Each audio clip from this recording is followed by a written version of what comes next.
Hello and welcome into another video with the Sadle Home Selling Team. I am Brett Reckamp and I am coming to you from Beaverton, Oregon, from my home. But that is not what we're talking about today. We're talking about buying houses with land, acreage. I recently helped some clients look for some property, right? They wanted to buy anywhere from 5 to 20 acres in Northwest Oregon. So I took them around to a variety of properties, and it got me to thinking about pluses and minuses of buying a house with property versus like just a subdivision. Right away, what is the number one plus? Well, it's privacy, right? When you buy a lot out in the middle of nowhere, that's the whole idea. And it may even be in a place where there are other residents, so it's not completely in the middle of nowhere, but privacy is probably the number one reason you might purchase a property with land. 5 acres, 10 acres, 12 acres, 20 acres for about the same amount of money that you might spend on a house.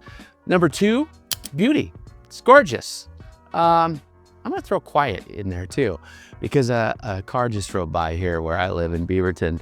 So I'm gonna throw quiet in there with beauty, and especially here in the Northwest, when you have a lot that is, I can't even call it a lot, let's call it property, right? A parcel is a better way to describe that. 5 acres or larger. It's private, it's quiet, and it's gorgeous. Number 3 pluses might be freedom. Freedom to do whatever the heck you want. I'm in my backyard right now, and I got a decent sized backyard. I'm fairly lucky, but it's nothing like the acreage that I was showing some people recently. So privacy, beauty, freedom, 3 top things for buying acreage out in Northwest Oregon. Number 4 might be self-sustainability. You can grow your own food. You got room to do that. You can raise animals, chickens, goats, whatever you want within reason, depending on where you're set up and how skilled you are. So sustainability is a decent way, or a decent plus anyway, for buying larger properties in Northwest Oregon versus a lot.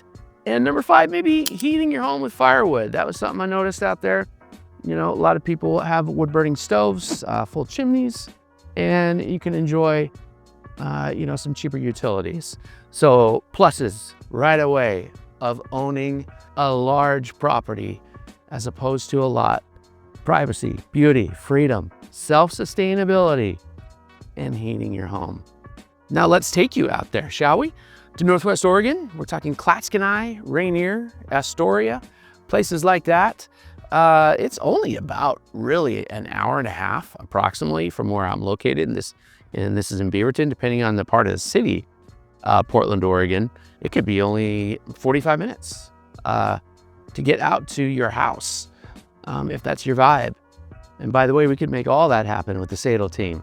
Like your emails, texts, and phone calls, give us a shout at the Sadle team and we will hook you up. I have been out there and I'm enjoying showing properties with land here in Oregon. Let's take a look. Okay, here we are in Astoria. This is a 9-acre parcel. This one's a little different. A little more lived in, but definitely has some pluses. It's kind of a pasture, if you will. You'll see a lot of these type of buildings as we look at these properties, the larger acreage ones. You'll find barns, outposts, RVs, and such. When it comes to purchasing some of these, you just definitely want to make sure that everything's squared away. A lot of these are as is. Again, as we talk about some of the sellers here, very often you'll find people who just want out. This property here happens to kind of butt up against some other action, which is what it is. I will take you over here to just a neat spot, probably the highlight of this property in Astoria. I believe it's just right at the 9 plus acre mark, just short of 10 acres. You can hit a creek. And voila. So upside for sure as we look down. Ooh, I'm gonna be careful. Okay, that's pretty. Forgive me for not knowing what river that is, I'll look it up.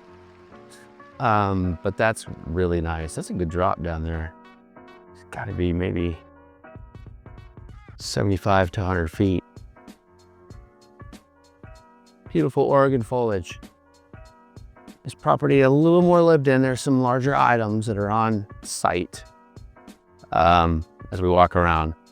And again, it is fun to explore Northwest Oregon and you know, spend your money on land and homes that are just a little bit out of date. And when I say a little bit, I could be a lot, right? These are not necessarily move-in ready homes that you're talking about.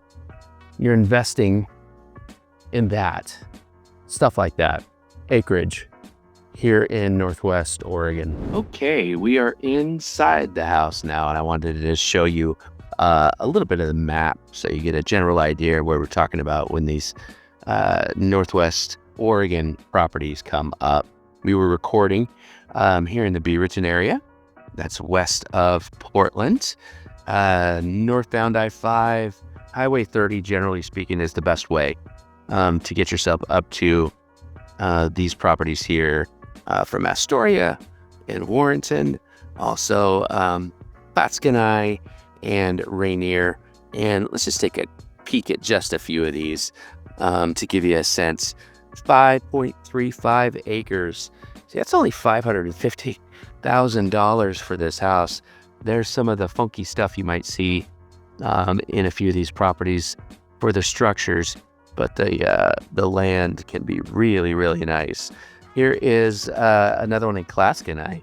Now this is $798,000, so just under $800,000. This one, 8.68 acres. Now this house right here has been remodeled, so don't think you have to get a fixer-upper if you are looking for some elbow room. That's a pretty spot right there. I'm gonna go back down in price and take a peek quickly at another Clatskanie home. Looks like this is a little more of a slightly outdated interior. There's a good bird's eye view, 5.13 acres there. So that's a little bit of a map view there if you're looking for some larger properties. We talked about pluses of buying property in Oregon as opposed to subdivision style houses. We're talking about parcels here, and what goes up must come down. So let's talk about minuses. Minuses, you know, things that might be more difficult if you're buying a house out on land here in the Northwest. And the first thing that struck me right away was there's a decent chance you're gonna get a fixer-upper for the same amount of money, whether it's $500,000, $750,000, you know, $1,600,000, whatever your budget is, even $400,000, you're gonna get a fixer-upper. So that's immediately the first thing I noticed, that you're probably gonna be giving up structure and trading that for land. And if that's something you're cool with, then you don't have to worry about that. Maybe you're handy, but definitely the structure itself most likely is going to be a fixer-upper or not quite as nice. That's a minus. Leftover projects, I saw a lot of you know, tractors, barns that are decrepit. You just have things that are out there that you're going to likely have to deal with. So leftover projects, something, other people's, you know, half-finished stuff often pops up when you're out buying property. Number 3, when it comes to minuses for buying houses on land in Oregon, is distance to drive. You know, one thing I like about my house here in Beaverton is I'm kind of in a pretty good spot. It takes me not too long to get to a freeway. That's good for me, maybe crappy for other people, right? You don't want to be near a freeway or have a good commute to anywhere. That's the whole idea of living out, you know, with property. So that's something I put in the minus department because it's a thing. You do have to drive to get to your house. Utilities, number 4, when it comes to minuses for buying houses on land in Oregon, utilities might be a little bit different. I also had a plus there because it could be cheaper, but it's something that if you're isolated, right, with a well, with a septic, energy, like, internet, electricity, these types of things could be a little tougher to deal with if you're out with some property. And the 5th minus would be help during an emergency. If you needed it, could emergency services get to you in time if you needed some help? Now, you might have neighbors that could come to the rescue. A lot of times when we're dealing with larger land out there, a lot of neighbors are terrific. You don't see them as often, but they're very neighborly. So those are 5 minuses that you might encounter if you're buying houses on land in Oregon. Again, that's fixer-upper, leftover projects, distance to drive, utilities, and help during an emergency. Well, thanks again for being with me and talking about houses on land.